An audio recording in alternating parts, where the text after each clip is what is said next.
प्रभु यीशु मसीह में मेरे प्रिय भाई और बहनों, मैं आप सभी को हमारे प्रभु यीशु मसीह के पवित्र और प्रेमपूर्ण नाम में इस प्रार्थना में हार्दिक स्वागत करता हूँ। मैं आशा करता हूँ कि आप सभी कुशल हैं। प्रभु हम सभी को निरंतर अपनी आशीष देते आ रहे हैं। हमारे पास परमेश्वर को धन्यवाद देने के अनगिनत कारण हैं। हमारा जीवन, हमारा परिवार, प्रभु की सुरक्षा, प्रभु का प्रेम और हर नई सुबह जो वह हमें देता है। मैं उन सभी का दिल से धन्यवाद करता हूँ जो इस प्रार्थना को रोज सुनते हैं, आशीष पाते हैं और इसे दूसरों के साथ बांटते भी हैं।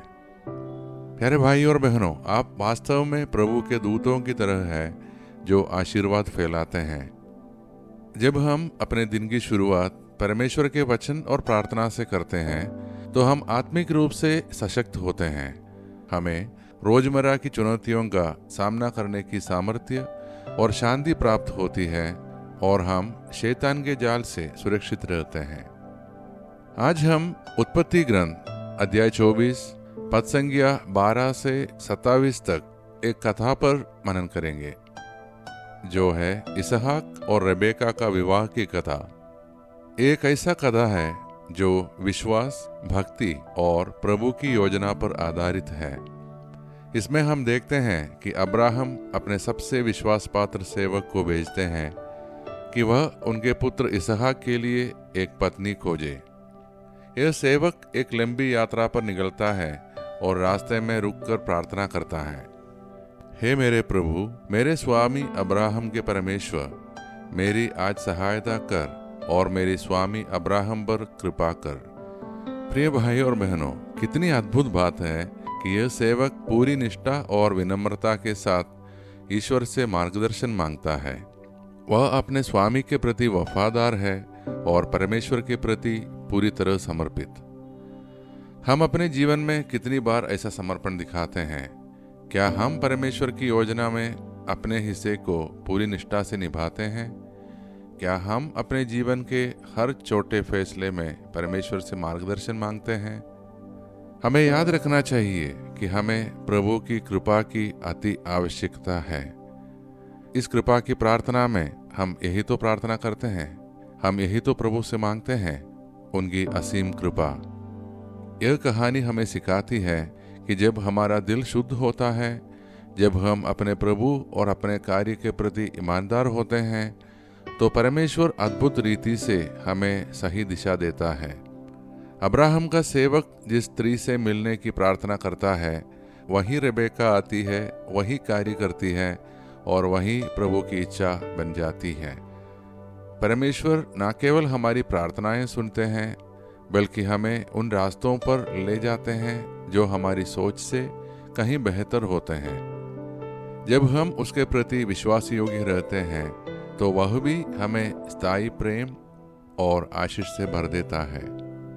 तो आइए मेरे प्रिय भाई और बहनों, हम अपने आप को हमारे प्रभु परमेश्वर के हाथों में सौंप दें और उनके कृपा की वर्षा के लिए हम प्रार्थना करें। सर्वशक्तिमान परमेश्वर, जैसे ही हम इस सुंदर दिन की शुरुआत करते हैं, हम आपके द्वारा दिए गए जीवन और आपके प्रेम के लिए आपका धन्यवाद करते हैं। आपने हमें परिवार दिया, भोजन, शांति और सुरक्षा दी। हम सच में धन्य हैं। हम आपके सामने अपने परिवारों को समर्पित करते हैं। उन्हें उत्तम स्वास्थ्य, समृद्धि, शांति और आनंद से भर दीजिए।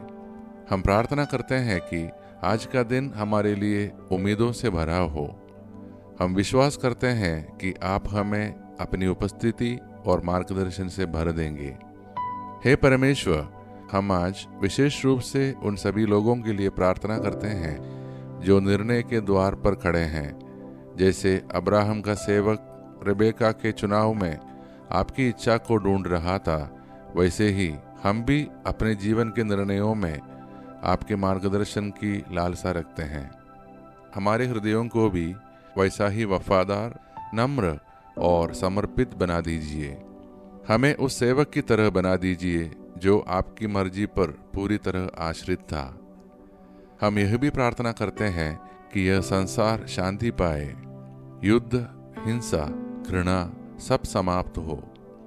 प्रभु हमारे बीच अपनी शांति की वर्षा कीजिए। हमें अकाल मृत्यु, दुर्घटनाओं और प्राकृतिक आपदाओं से बचाइए। हमारे बच्चों, परिवारों और बुजुर्गों की रक्षा कीजिए। ये सारी कृपाएं हम मांगते हैं हमारे प्रभु और आपके पुत्र यीशु मसीह के नाम पर, आमीन। प्रिय भाई और बहनों, यदि यह प्रार्थना आपके हृदय को छूती है तो कृपया इसे लाइक करें और दूसरों के साथ जरूर शेयर करें।